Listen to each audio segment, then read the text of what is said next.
When my father Kevin G. Webb got married in 1958 at age 27, people started pretending he got married solely to attempt to desperately have a legitimate eligible new Habsburg royal child before his grandfather Prince Sebastian Habsburg died, who was in palliative care in Europe at the time. Blatant liar rubbish. Then they replaced his wife, my mother, with an identical lookalike pregnant with the granddaughter of a neo-Nazi who tortured Prince Sebastian Habsburg during the end of World War II. So, when the child was born, it would not be my father Kevin's child, and would not be eligible to be a Habsburg royal. It would be the grandchild of a maximum security prison escapee 1943 who tortured Prince Sebastian Habsburg until the end of World War II instead. As if it was the ultimate torture tease of Prince Sebastian and my Habsburg royal family whilst he was on his deathbed. As a follow-up to him being illegally detained in Dachau prison by the neo-Nazis between early 1944 and the end of World War II in Germany in mid-1945.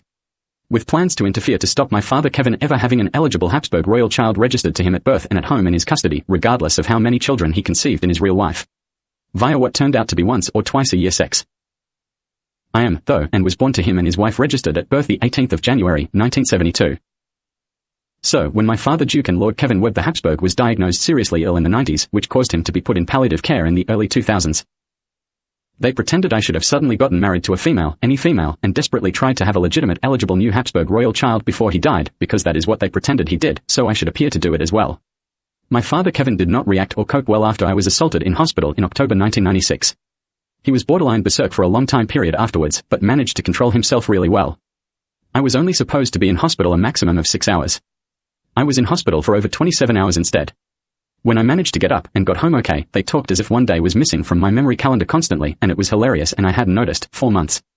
Some of them had visited me whilst I was in a coma in the operating theatre, as if I wouldn't be aware of it anyway if I survived afterwards, but would probably die. That psychological fault of assuming consequence-free heinous crime time was upon them, the lunatics, jackpot. When my father Duke and Lord Kevin was diagnosed as seriously ill, they tried to make me do what they pretended he did when he got married in 1958, when his grandfather Prince Sebastian was terminally ill in palliative care. If anyone who reads this doesn't find the concepts distressing, they have something wrong with them. When I went into hospital in 1996, the females swapping places pretending to be my mother were dating 2 men pretending to be the same person. Twins. They had been since the early 1980s. They were both unstable types, but one in particular would get very tired, sit down in a chair, and sleep doze regularly. He would semi-wake up and start moving his head from side to side like trying to ring it as if it was a bell, and start making strange squeaking screeching noises, mentioning a deceased person from his past who he said was his sister when he was a child. When he was mostly asleep, it would start with him mumbling she said come on his name, let's go to the, and then his head would start going side to side and it would become difficult to understand. I had no doubt personally that it was caused by him having something to do with her death. After they started dating the women pretending to be my mother, swapping places pretending to be the same couple, they started breeding children with both men's sperm. When I went into hospital in 1996 and my semen was stolen for the second time when I was unconscious, they had already picked out 7 females bred with their sperm. They looked almost identical. When I went into hospital, the 7 females, all children of the 2 men claiming to be dating my fake mothers, were staying in a motel in the local area. I think it was in my old hometown of Yarragon. The motel there has the house Kaiser Adolf Hitler the Hohenzollern died in on the 20th of April, 1982 in the background countryside. They immediately took some of my stolen sperm to the motel when I was still unconscious on the operating table. A Scandinavian man then got all 7 pregnant with it whilst I was still in a too much anesthetic coma. They filmed it and made a little highlights movie of it. All 7 females had been on fertility drugs for quite a while beforehand, waiting for me to go into hospital. I had been booked in for the operation and excruciatingly long over 12 months beforehand, but had to wait. They kept taking fertility drugs after they were gotten pregnant.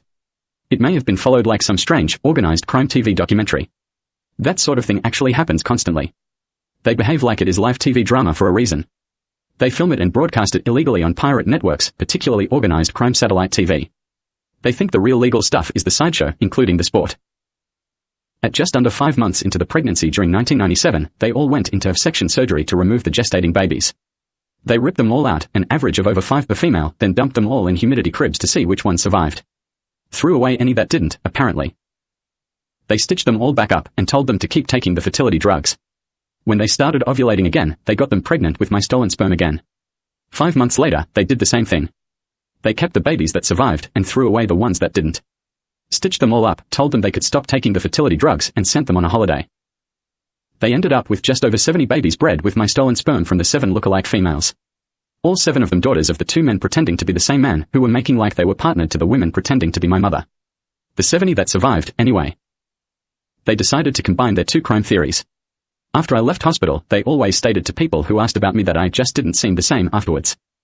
I was different to talk to, pantomiming around each other as if practicing for onlookers or targets. After they started trying to discuss it with me and got no response, they disappeared on a holiday. They ended up stopping in northeastern Victoria in an indigenous Yorta Yorta community area near the Murray River. My great-grandmother Deborah was Yorta Yorta, wife of my grandfather Vincente Linghiari, born Vincente Mussolini. They contacted me during 1997 and said if I wanted, I could travel there and live with them and they could get me a horticultural job at a huge almond farm. I mulled it over and decided to take them up on it. I knew they had ulterior motives, but didn't mind the idea of taking a break from Gippsland and living there for a while. They always had ulterior motives after all. This was whilst the two men's 7 lookalike daughters were gestating the over 70 babies born in 1997 to my stolen sperm in 2 pregnancies each in less than 1 year. When I got there, they were nervous and there was no job. It was weeks before they told me I could do some casual nursery work. It seemed like they got a lucky break with the work. They talked to me as if a job was waiting when I got there. There wasn't really any watchable television or mobile phone coverage. I didn't mind, though. I hadn't spent much time around friends out and about since my very early 20s for health reasons. I didn't have a mobile phone at the time. They decided they may as well go for complete broke with the pantomime torture stuff. They decided they were going to try to force me, a homosexual, to lose my virginity with one of the 7 female daughters of the 2 men swapping places claiming to be dating my mother. They would get to laugh about it for life in their own opinion if I lost my virginity with a female that had already had 14 children in 2 pregnancies with my stolen sperm in less than a year in 1997. If it happened, they would have her gradually swap places with the other 6 and try to fool me into having sex with all 7 as if they were all the one female. All the while thinking that if I did have sex with one and date it, they might make me get engaged to it, even marry it. If I did, they could claim I was desperately trying to have an eligible Habsburg child before my father Duke and Lord Kevin died. Like they pretended my dad was trying to when he got married in 1958, before his grandfather Prince Sebastian Habsburg died, 1960. If I did, they were intending to pretend she, the 7 of them pretending to be the same female, would steal everything off me, from all inheritances, very quickly. They thought the whole plan was total genius. I'd look like I was doing what they pretended my dad did and be forced to lose my virginity with a woman who already had children using my stolen sperm to boot. It would be in an isolated area without mobile phone coverage and 1 channel of TV. They bet on the idea I would be engaged within 3 months of being introduced to the first one. As if I had no idea about the 2 men and the fake mothers swapping places pretending to be the same couple at all. Okay, so the females were probably related to, or descended from, like, a neo-Nazi from World War II or something, then. I was a mess. And I mean a total mess. I learned to work those angles tactically very quickly beyond what I already knew in the next 2 years. It also just happened to be during the build-up to a referendum on whether to retain me as the constitutional monarchy of Germany for another 100 years, too. It was eventually held in January 2000. I won. In 1998 they introduced me to the first one. The 14 children with my stolen sperm in less than a year record holder. It was hate at first sight and they were wide-eyed, thinking I'd be engaged within 3 months, no worries. She introduced herself with a joke. Why don't cannibals eat clowns? Because they taste funny. Probably a reference to psycho serial pervert John Wayne Gacy, who was bred with Albert Einstein's sperm. Gacy used to make himself over to look like Kaiser Adolf in prisoner of war jail, but a clown dressed like the flag of Yugoslavia when hired to entertain children. Then make himself over to look like all my other predecessors, but an evil clown version when committing his heinous crimes. When I was introduced to her, some procedure for work was being casually explained, and a request for an estimation of how long does it have to be was replied with something like 10 to 12 inches. In a miserable bored-tired reflex-type action, I looked at the person introducing me to her, reached for the top of my zip on my pants, and pretended I might just flop it out for her there and then to introduce myself, you know. Very casually. And did an impersonation of a photo of Kaiser Adolf Hitler the Hohenzollern, taken after his coronation in January 1940. He was dating a homosexual Jewish rabbi at the time, who was his official date on the guest list for the ceremony at my property Wewelsburg Castle on the 18th of January, 1940. He had been dressed similar to photographs of his uncle Kaiser Friedrich Hohenzollern IV and his cousin and predecessor Wilhelm II for the coronation. One of those uniforms with the fold-over flap at the front, across the belly and chest, fastened with a row of buttons. Sometime afterwards he had gone out dressed in the same uniform with his Jewish rabbi date for the coronation. They were both drunk. The rabbi had jokingly dared him to flop his penis out for the camera in the courtyard entranceway to Wewelsburg Castle and took a picture of a very drunk Adolf pretending he was about to unzip his fly for it, dressed up to look like his uncle Friedrich IV. Guess the humor of it was lost on them, me pretending I was about to flop it out like an introduction before engagement or something, and all. They still pretend I was bragging about the size of my penis to her. They gradually started trying to introduce the other 6 to me very gently, in short, controlled bursts. If I didn't show any interest initiating time with one of them, I showed no interest, but was polite, then I got poisoned and harassment, and things like that. That is where that annoying thing people do about a male royal being such a gentleman thing comes from. Realistically I should have defended myself with voice and open loud refrain disgust at what they were claiming they were trying to do, maybe even beat one up if I didn't run a sharp thing through them or something. When they carry on that way and the angry violent self-defense yelling response doesn't happen, they say the royal involved is such a gentleman for not headbutting them unconscious or at least slapping them. And if that is a gay man, they claim it makes him even more attractive to females. They went ahead with their plan. I went to lunch in a little caravan, the people swapping places pretending to be my mother and her partner lived in part-time, just the two pretending to be them at any one time. And one fake mommy was there. The little slit window above the kitchen area was open and I was eating homemade bread. A supervisor pulled up in a utility and parked outside the window, across the gravel road. I could see the car when it stopped through the mesh on the little window. One of the 7 females got out of the car and they started giggling and flirting with each other, chasing each other around the car. Then she said, bizarrely loudly, and after I get engaged and married to him and is dead and we have stolen everything off him, we'll run away together. And they hugged each other. It was loudly, clearly audible through the window. My eyes went from them through the window to the fake mommy looking at me eating lunch. The look on her face. A one-off facial expression I'd probably never see again in my life. She semi-bravely pseudo-soldiered on as if I didn't hear a thing. Germans would laugh heartily at that. That is their weakness, right there. Things got hideously difficult. I tried to go out, ended up a gambling machine slot jockey for a while. Spending almost everything I earned in a club across the border in New South Wales. Casual sexual interest in me from homosexual men got an "I'm too messed up right now" response initially. I even went out with one of the females in attendance. I ended up going to see the film The Matrix with one of the 7, just a casual nearly acquaintances night. I just wanted to see the movie. She stared at me from the seat next to me the whole movie. I'm sure there were lunatics there just to see if I was going to try to stick my arm around her or something. They giggled through the first 10 minutes looking at me. I turned and told them to shut up, quite loudly with slight aggression. They did, and I watched the movie. It was a weird, "yes sir" response. Cool movie then, looks silly now. Things got oppressively difficult after I didn't move on to holding hands and stuff. I got promoted a few times until I had my own shared office. I was really good at what I was learning to do. It made it more difficult. I was interested in the job and the whole process of massive-scale orchard farming. I personally handled hundreds of thousands of trees from rootstock seed planting, through budding, to plant out and then fertilizing and tending them. Then taking over irrigation monitoring and then scheduling for thousands and thousands of the trees I started from rootstock seed myself. My own forest of sorts. I was freakishly awesome at the techno-irrigation stuff. With amazing results. Then had a car accident on my way to work, the day after I had medical scans for something that was still being diagnosed that was caused when I was in hospital in 1996 and attacked when in a coma. There were concerns about my fertility. That caused them to have a breakdown with me. They turned out to have tried to chemically sterilize me when I was in hospital in a coma in 1996. They fooled the 7 females into thinking I would try to get one pregnant if we ended up engaged and then married, so they could pretend it was desperately trying to have an eligible Habsburg baby before my father died. Without telling them they tried to make me infertile in hospital in 1996. It was so that if I did have sex with one to attempt to get her pregnant, they could all laugh at her later if no baby happened, apparently. And to attempt to talk me into thinking that if I wanted to check my fertility, the best way would be no contraception sex with one of them. They just wanted to see the look on one of the females' face when she realized the 7 of them weren't getting anything from my royal estates, even if we married and tried to have a baby. Semi-funny quasi-violent psycho-comedy genius, they thought it was. But I wouldn't play along and regularly date it or hold its hand. I ended up casually putting my arm on the shoulder of one whilst talking to her, to reach for something in my shared office one afternoon. The only physical contact I had made apart from handshakes. Nobody understood how deeply offended I was. They went out celebrating, leaving me at home and not inviting me for drinks. With a "woohoo, this is it, he'll be engaged within a few months." In 2000 things got very difficult, and they pretended my only chance for a sympathetic ear and a hug was one of the 7 females. Approaching anyone else got a blunt, abrupt, deliberately upsetting response. They may as well have homicide saying need an ear and a hug. Try one of the violent, filthy extortionist idiots who had 10 or more babies in less than a year in 1997 with your stolen sperm you are refusing to date. The night I left, I stopped to say a quick goodbye to one of the 2 men claiming to be dating the women pretending to be my mother, swapping places pretending to be the same couple. He wouldn't talk coherently back, went outside, and they sent in one of my daughters, one of the 7 females.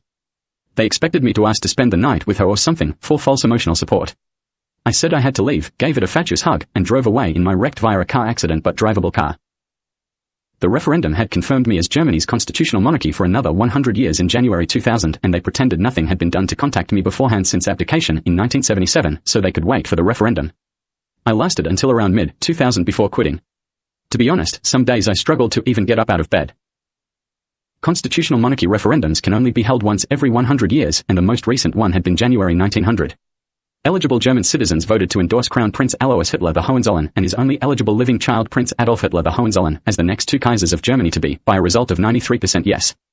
They had been behaving as if they weren't sure if German citizens wanted me as their monarchy. There were at least half a dozen attempts to kill me afterwards, until I finally quit and went home.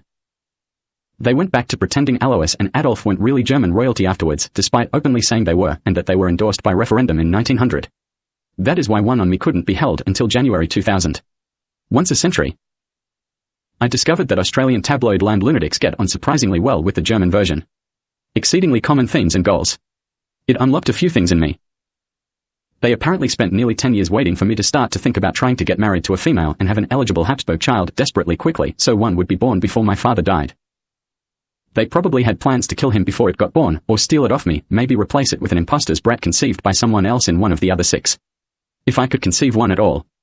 If I couldn't, they would just laugh at the 7 females.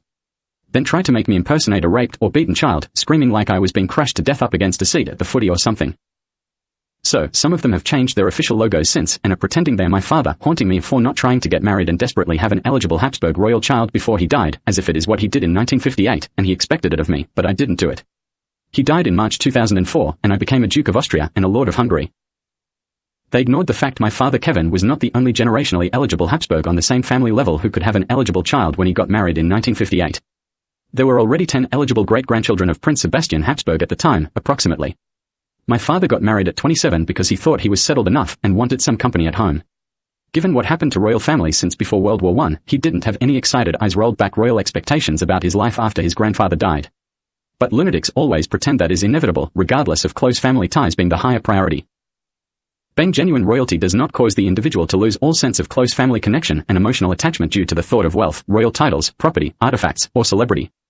Anyone who pretends royalty are immune from family grief and emotional distress is not welcome to interact with me. There isn't a clause saying eligible royal family members on the same generational level must all have had an eligible child to receive inheritance, and if yours is stolen before birth and you don't have one, you miss out on your inheritance. Tough luck. My dad Kevin did have an eligible royal Habsburg child in 1972. Me. People bred with my father Kevin's sperm without his consent, and without being registered to him at birth within royal family rules, are not relevant when discussing the Habsburg estate. Even if people pretend he was mean because his first eligible child was stolen before birth, and he didn't end up having an eligible royal Habsburg child in his custody before his grandfather Prince Sebastian died in 1960. Vulgar violent repeat subhuman vomit. My uncle Ian Webb the Habsburg, who was eligible to become a Duke and Lord when his father Duke and Lord James died, 1984, was murdered in the 1970s in Queensland, shortly after I met him as a child. It was a lunatic anti-albino attack, with anti-homosexual themes. His body was then molested after death by part French lunatics from a part of France called French Guiana, in northeast South America. The South American connection in all that sort of thing. The perpetrators were lunatics related to the French Guiana lunatics who murdered all but one French royal in the 1790s. It left Napoleon as the only eligible person to become Emperor of France at the time. Uncle Ian left his share of the Habsburg royal family estate to my father Kevin and myself, along with his private estate. We never received any of it. Kaiser Adolf Hitler the Hohenzollern actually left me 3 estates as the sole beneficiary. All 3 have been legally confirmed as rightfully mine beyond appeal in court. The Hohenzollern royal family estate abdicated to me in 1977. Succession procedures started October 2016. All of it is in my name and not transferable. His diplomatic asylum estate in Italy under the name Wolfgang Alphonse. All of it is in my name and is not transferable. And a boring normal German civilian publicly available will kid estate, registered in Germany in the 1970s under the civilian name Adolf Hitler. It contains everything else he owned outside of the other 2 estates, including Friedrich Hohenzollern IV's private Gippsland estate, illegally withheld by Australia since World War I. Over 106 years as of 2024. And private property I own in and near Baghdad, Iraq. Amongst a myriad of other things. Mainly music, art, books and property. The Friedrich Hohenzollern IV private Gippsland estate being illegally withheld from my Hohenzollern family since WW1 was Australia's fault alone between 1918 and 1982. When I inherited it in April 1982 in the 3rd civilian German will kid estate, it made it Germany's fault as well. They have never contacted me to distribute that estate to me. If someone comes to my country of citizenship to contact me about the will kid estate, they make sure everyone thinks they are here to contact me about the Hohenzollern royal estate before they arrive. If someone comes to my country of citizenship to contact me about my Hohenzollern royal family estate, they make sure everyone thinks they are here to contact me about the German civilian will kid estate before they arrive. Don't be fooled or lulled into a false sense of security. World War I, and more particularly World War II, are not over. The Morans who pretended everyone involved only got involved to try to steal royal family estates and titles off the owners, as if the only motive for the wars at all, are still at it now. With probably hundreds of thousands of illegally bred biologically related people they bred since. They always fall back to the same excuse. One of Albert Einstein's younger half-brothers was part of the group of people from the terrorism group the Black Hand who assassinated Archduke Franz Ferdinand and his wife in Serbia in 1914. Franz Ferdinand was my great-great-grandfather Emperor Franz-Joseph I's nephew. What became World War I was already seriously in progress and had been for years. Decades in some people's opinions. Franz Ferdinand's assassination caused the first official diplomatic document delivered declaration of World War I. Because it was the first official diplomatic declaration within official diplomatic channels, and Einstein was involved in it to attempt to steal the Habsburg estate of my Habsburg royal family using an impostor pretending to be successor to be Charles in 1916, lunatics pretend the entire war was solely to steal royal family estates and titles off royal families worldwide. Regardless of why people were already involved in war before the declaration, or why military from other countries got involved afterwards. Order has not been restored on this planet until all illegally withheld estates are distributed to the actual owners who were the legitimate beneficiaries of each estate. Italy is the classic example. There are literally thousands of states illegally withheld there for absolutely no valid reason. The lunatics involved are incorrectly saying WW1 and WW2 were solely for the purpose of stealing estates, reinforced by fake history media broadcast on television after it became commercially available shortly after WW2.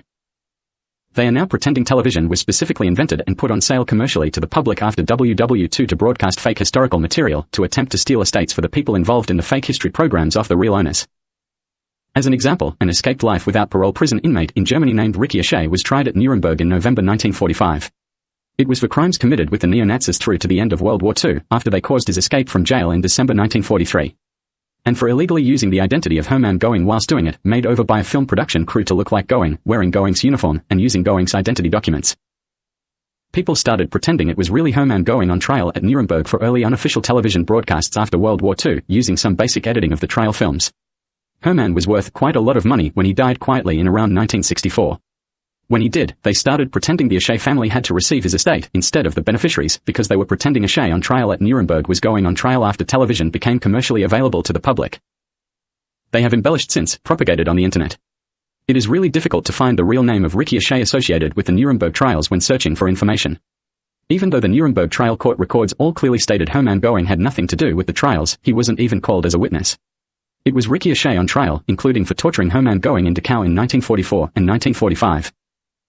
Descendants and relatives of Ricky O'Shea are pretending they are still waiting to be illegally given Hermann Göring's estate, illegally withheld from the beneficiaries since Hermann died quietly in around 1964. They have been involved in escalated violence and criminal activity since 1964 and claim to be confused as to why nobody has illegally given them Hermann's estate. All based on the idea that people can't get a record of the Nuremberg trials easily on the internet that actually says it was O'Shea on trial. All you get is altered media pretending Göring was in the dock with images of O'Shea on trial used, where O'Shea desperately tried to maintain his film production crew costumed Hermann Göring look. The court records had the correct names, so that is why they pretend they can ignore the courts.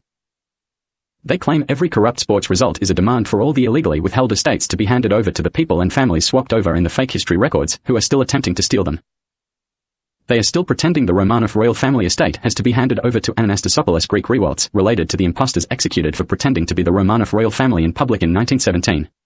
They did so tentatively after the real Romanov royal family were abducted and murdered, including my great-grandmother Alexandra, in 1916. They think they are illegally getting the Romanov estate by swapping the two groups on Wikipedia entries and changing some information about events to suit. Complete insanity. The odd organized crime smartass who doesn't equate order being restored after world wars in the 1900s with distributing the illegally withheld estates to the rightful owners as confirmed in court will give you a stock standard response.